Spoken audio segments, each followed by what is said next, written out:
And away we go. It's the DFS Early Bird presented by Awesemo.com, brought to you in part by Yahoo DFS. Talk more about that momentarily. Dan Straver, Chris Randone, along with you on this Monday morning, a 9-game Major League Baseball slate to get through. I will admit the discrepancy between DraftKings and FanDuel on pricing is a bit stark, so we'll try to cover off on that here on the podcast. But first and foremost, always like to check in. Chris, how the hell are you doing? I'm good, man.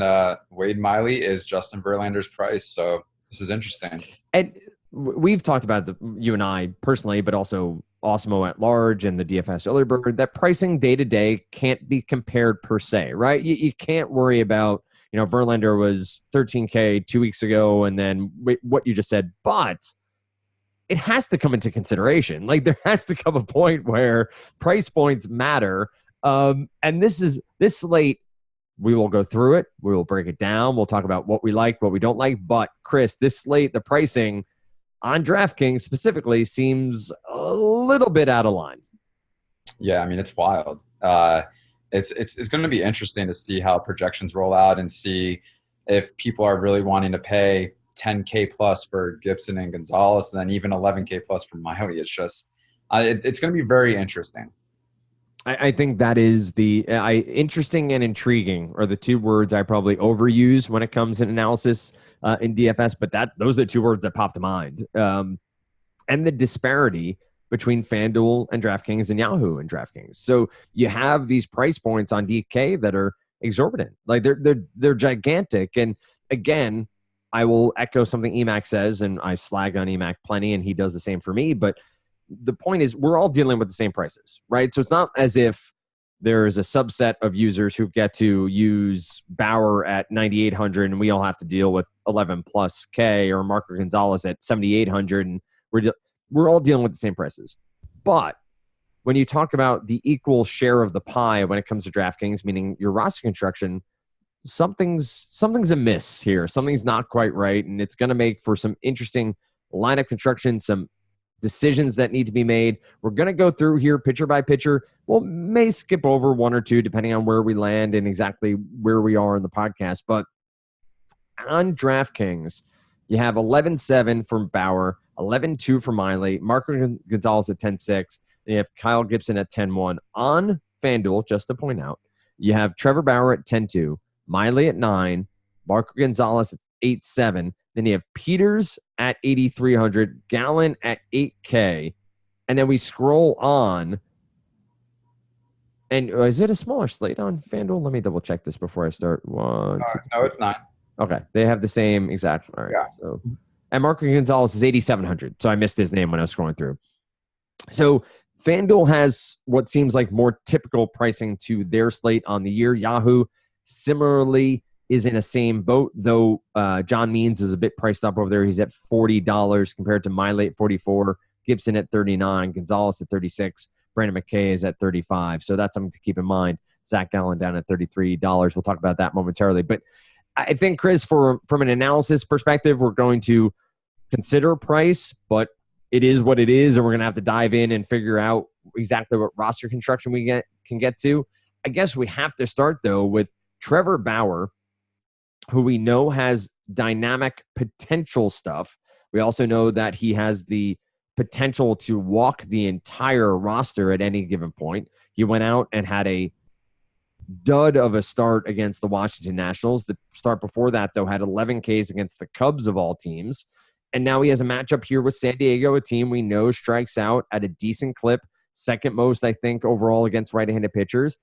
But the price point is prohibitive. How do you feel about Bauer at first glance here for this slate on DraftKings? I mean, you said it. He does have remarkable stuff. And the thing is, he has a higher ceiling than compared to Miley and Gonzalez. Sure. So when it comes to price point, I guess, are you willing to pay 11-7 for Bauer, who you know can get you there because of what stuff he has? But he also has a great matchup. San Diego, it's like you said, second. I think they are third now. Strike out the most against righties, specifically on the road. And if I'm looking at 11K price points between Bauer and Miley, I would feel much more confident in the talent level of Bauer, knowing that he could get me that potential that we look for as far as the ceiling and pitchers compared to Miley, where you really don't know, regardless of the matchup, and that's scary. And I think that's going to be the confliction with people with Bauer and Miley over the 11K price point. And that becomes the question about ownership, right? If we're talking about the more expensive pitchers, and if Bauer is going to be, and I'm guessing here, as always, don't forget, Awesemo.com has ownership projections, which you should be considering when you're talking about baseball, especially, I think, above all else, when it comes to DFS sports. If you want to join Awesemo, don't forget, early bird is your promo code. One word gets you 50% off your first month. But it then becomes an interesting question, Chris, if Bauer is going to be 27% owned and Miley is going to be 11% owned. Is that enough of a difference and enough of a change where maybe Miley gives you a bit more upside on what he can provide? I am, for those of you who have listened to Lofty and myself for 4 or 5 years, we made the joke a while back. I made a misspeak of saying it's a Made Wiley day instead of a Wade Miley day. I was exhausted and it lived on past that. But he's had a very solid, if not great season with the Houston Astros. We have to admit that. We have to recognize that and recognize that things change in baseball, especially when players change.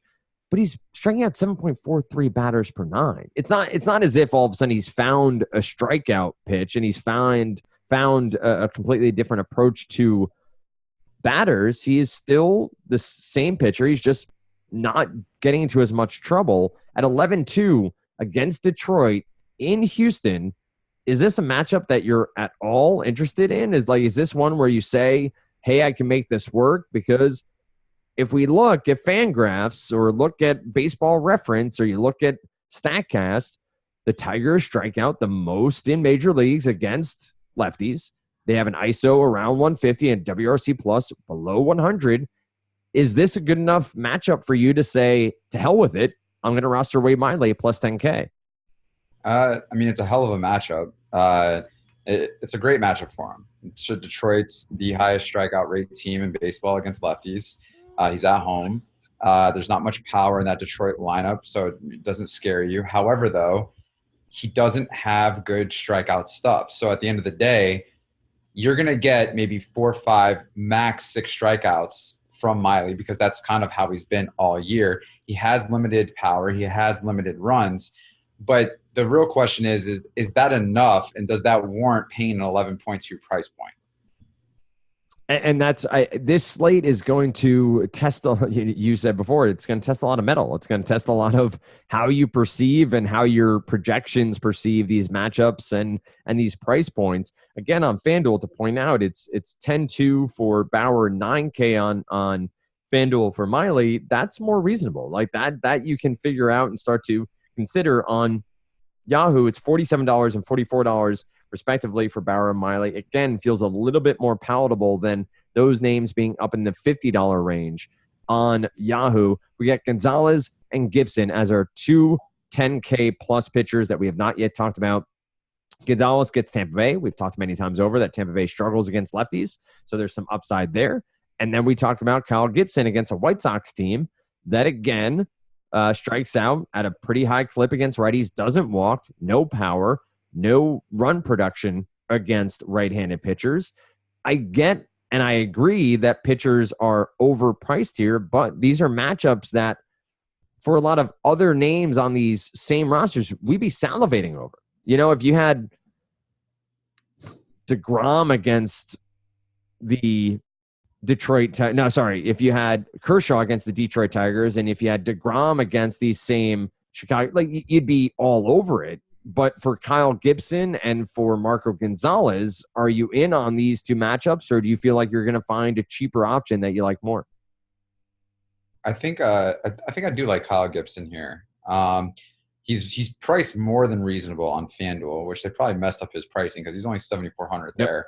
Definitely love him there. And I think he'll probably be highly owned on FanDuel. When it comes to DraftKings, and I'm looking at the two between Gonzalez and Gibson, I think Gibson is definitely in a better matchup. And I also like the talent level more of Gibson and the strikeout potential more. It's Marco Gonzalez, having a solid year, nonetheless. And definitely in a favorable matchup against Tampa Bay as they do struggle with lefties.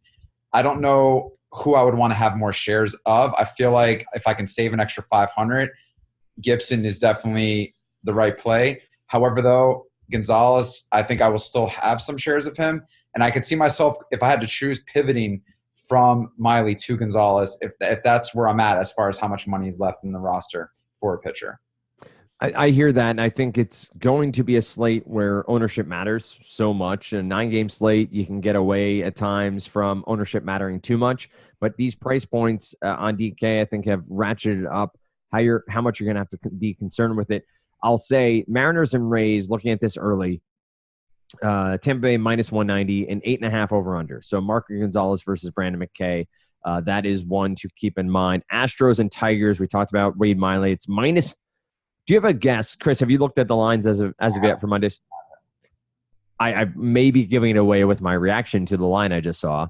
But what is the line for Wade Miley and the Houston Astros against Detroit on Monday? Just a guess. I'm going to say 420. It's minus 400, which 420, you went there. You went bold, and I absolutely respect that. Minus 400 on a home game, fine. You get a couple of points there, whatever you want to say. 9.5 over under. So this is a slate where Wade Miley's probably expected to give up 3.1, 3.3. I haven't seen team totals here, but that will at least color a little bit of my research a little bit further.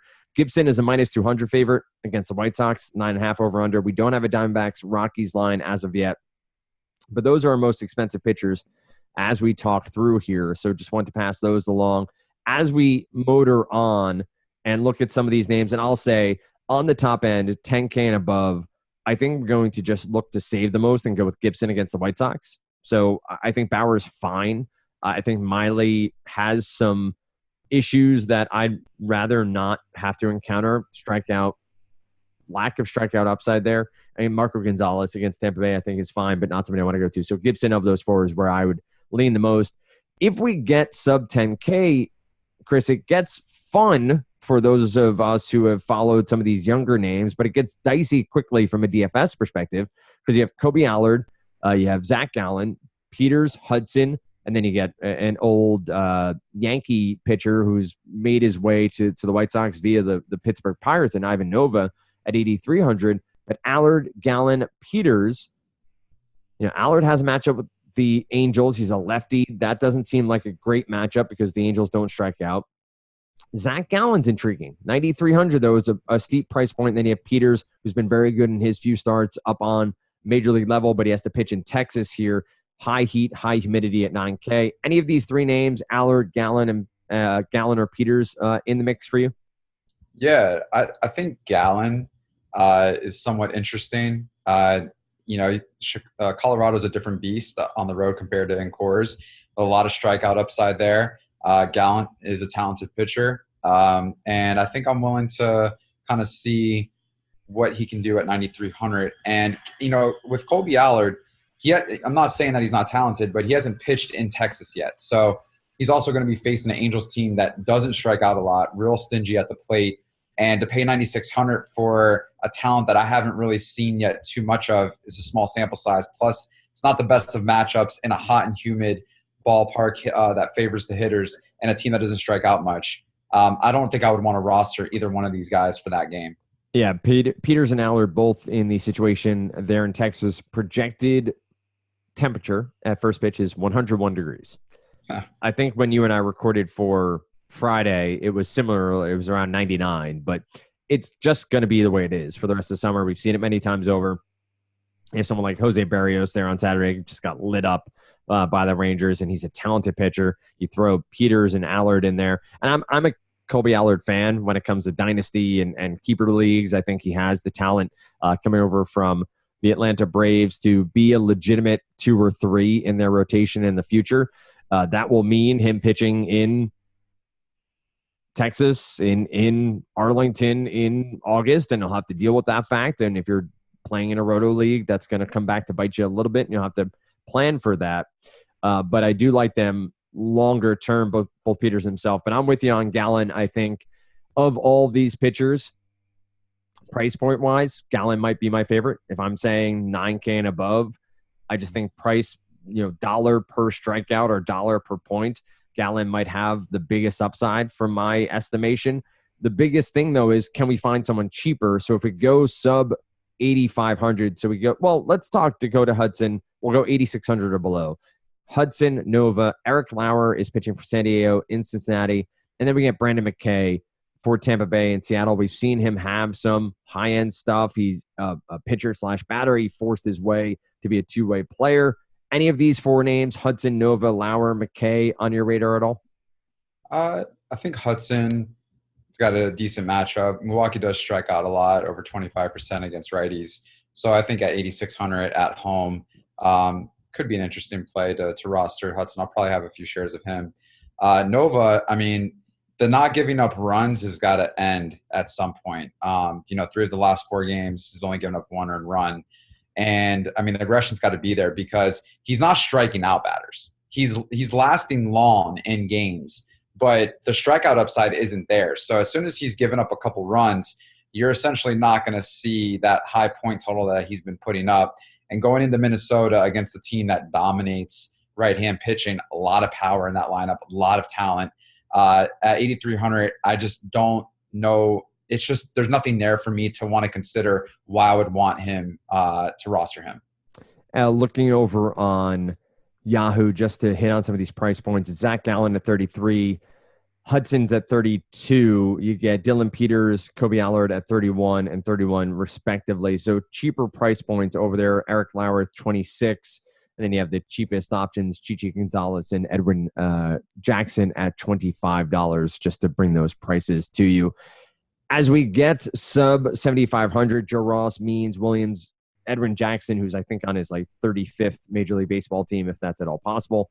Freeland is in Arizona. Jorge Lopez for Kansas City. And then Zach Davies is off of the injured list, or at least projected to be, for Monday's game against St. Louis. And I'll say he's 4,200. So if we're talking bargain basement potential upside, I will point out that Davies has legitimate 15 to 18 point DraftKings point outing in his blood. Whether or not this is the spot to do it, I don't know. We'll talk about that momentarily. I'll have to point out, I like McKay a little bit against Seattle, but John Means, I know there's been a struggle, and I know the league has caught up to him and his changeup a little bit of late. But of all the teams for him to go up against, Kansas City as a squad, I know they don't strike out a ton against lefties, but they also don't provide a ton of power. It's a 185 ISO and 96 WRC plus. He is cheap. He's down at 6,400 on DK. Any interest in any of these sub Brandon McKay pitchers, Ross, Means, and on down the list? I didn't know if you were mentioning McKay yet, but I actually really like McKay. Oh, sure. At 7,500. Outside of his last start against San Diego, I mean, he's had really great command of his pitch, doesn't walk really any batters, strikeout upside. Seattle, not much power in the lineup. And I mean, this lineup has just completely changed from who they were in the beginning of the season. And he's obviously in a pitcher's ballpark at home, but there's just a lot of upside there. And at that price point, I think he could definitely not only hit value, but exceed it. So I really like McKay at 7,500. John Means is an interesting take right there because, I mean, you're right. Ever since post All-Star break, people have really figured out his pitch, and they've obviously made a lot of contact. He's just been getting absolutely rocked. But if there's a team where he can adjust to and maybe see a little different outcome, at Kansas City, there are some strikeouts there, especially at that bottom part of the lineup. The top part is kind of scary, but as long as you get down to the 5 through 9 hole, it definitely changes a little bit. So at 6,400, I mean, we know that he does have somewhat of a little bit of talent, but he's also just been lacking the strikeout upside ever since the All-Star break too. So it's definitely a risk, but SP2, I mean, if you're looking to flirt, there's not really much left, after him. I guess you can definitely consider him. I enjoy, and if for those of you who don't know, and Chris, you can fill in the details, but Chris writes an article over on Awesemo.com where he hands out roses to certain teams and or players on a given slate. I enjoy you saying if you want to flirt here with me, I don't know if that was intentional or not, but a nice little brand play on your part to tie those all together. When does that typically come out? I know it is dependent on your schedule. I know you travel a lot. Is it a locked-in schedule where people can find the roses from Chris Randone? Yeah, I mean, I try to get 2, 3 articles out a week. It really also depends on the slate size as well. But now that I feel like things have quieted down, I'm able to get back on like that 2 or 3 times a week. So, I mean, they're up there. They're free articles also on awesemo.com. So definitely check them out. And yeah, we go over surprise stacks, top pitchers, surprise pitchers. Maybe John Means will be one of those guys tomorrow. Who knows? If you can work in a he means business and credit me for that at some point, I'd appreciate that. But that's for a different time. Yeah. Dad jokes abound on this end of the podcast. But anybody else here? McKay, you're right to cover off on that. I agree completely. Kyle Freeland in Arizona seems like a perfect guy to stack against. Edwin Jackson probably shouldn't be in Major League Baseball anymore. He's at 5,700. Trevor Williams has been somebody that I've played this season. I will admit that. 5,900 Washington. It is in Pittsburgh, so a little bit more of a pitcher's park. And then you have Davies. Would you agree that Davies at 4,200 is at least worth sort of rounding out some rosters and making some higher end offensive stacks just to get an arm in there who does have some potential upside? I mean, possibly, but there's also the risk of, he was on the 10-day IL. So how would they treat that? I know he didn't go do a rehab assignment, but I mean, does he get a nice pitch count? Does he get to pitch in the 80s or 90s, or do they kind of limit him and see what's going on? Typically, when a guy comes off the injured list, I don't like to roster him whatsoever. He is 4,200, but he's just had a horrible year, man. I mean, it's just there's really nothing good to say about Zach Davies. So I don't think with Ozuna back in the lineup, I don't think I really want to really go that route of rostering Davies at 4,200. I dig it. I think that's a question for owners on Monday's slate. I will say that Davies does at least intrigue me a little bit to be part of my research heading into Monday's slate. Any other further thoughts from a pitching perspective? We went through somewhat quickly here, trying to cover off on everybody. But as you scroll back through, anybody you feel like we missed off on, or anybody you feel like deserves a second look or a further note to let people know that at least part of the consideration when you're looking at roster construction, looking at your projections, looking at what your fantasy cruncher output looks like, that you want at least part of the conversation? No, not really. I mean, the only thing is the Joe Ross train going to continue with this unreal last 3 or 4 starts that he's had? Well, he's the sort of guy, and don't get me wrong, we know Tyson Ross, and we all went through that saga where the talent seemed to be there, and Joe Ross, the younger brother of Tyson Ross, he has, and I am not a big fan of using the term stuff, but he's shown himself to be a talented pitcher. He has shown himself also to have severe struggles with walks and severe struggles with command overall. Not even walks, but just placement of his pitches. You look back at tape, and I'm not a big tape guy, but he just can't locate pitches. If Joe Ross can harness what was talent that we saw, he is a legitimate 3 or 4 in a major league rotation. Now, does that mean he's a DFS pitcher? As his price continues to climb, I'd stay away at 6,900. I feel like this is sort of that price point where his ground ball efforts are great, and I think they make for a great major league pitcher, but he's not, for me on this slate, specifically a DFS option, simply because I don't think he strikes out enough, and I think Pittsburgh on the other side doesn't give you enough. What about stacks for you? Offensively, do you go to Arizona? Do you go to Houston? What are some of the names that you think are most high on your list, highest on your list for these offensive stacks on Monday's slate? Yeah, I think I like the Diamondbacks. I like the Twins. I like the Astros a lot. And I like the Cincinnati Reds. Cincinnati Reds. I dig it. I dig the Reds. I think that you're going to have a lot of ownership on the Astros, a lot of ownership on the Diamondbacks. Lauer against the Reds. Would have loved if Puig was still there, because I think he would have been a fun option here. But I agree with you. I think Lauer could give up a lot of power in Cincinnati. Want to check the temperature there quickly just to see what we have going on weather-wise before we say so long. Yeah, 93 degrees in Great American Ballpark. Haven't checked the humidity, but that seems like more than happy hitting conditions. Chris, as always, you can find on Twitter at Chris Randone. Anything beyond DFS, anything beyond what we're doing here that you want people to check out from your world, Chris? Man, I mean, people are going to be able to see my wedding on ABC next week. So if you want to check that out, It's going to be on Bachelor in Paradise next Tuesday. So yeah, 8 o'clock. Me too. Same thing. I mean, it's like I have the next slot. I have the time. No, just kidding. I've been married for 11 years. 11 years now. So a little bit different. A little bit different. 3 kids. We live slightly different lives. A little bit. But, I'm just honestly at the end of the day, hanging out talking baseball. Yeah, I tell this to every person. I'm just a normal guy, man. Normal guy. Same as everyone else. Absolutely. I will check that out. I'm gonna check that out. So Tuesday on ABC, check out Chris's wedding and the what was your take on it? As you think of it and what you think the television experience will be, are they disparate or do you think you're gonna have the same sort of experience? This was a different experience. I can honestly say that I'm not nervous about anything. I'm not worried about that.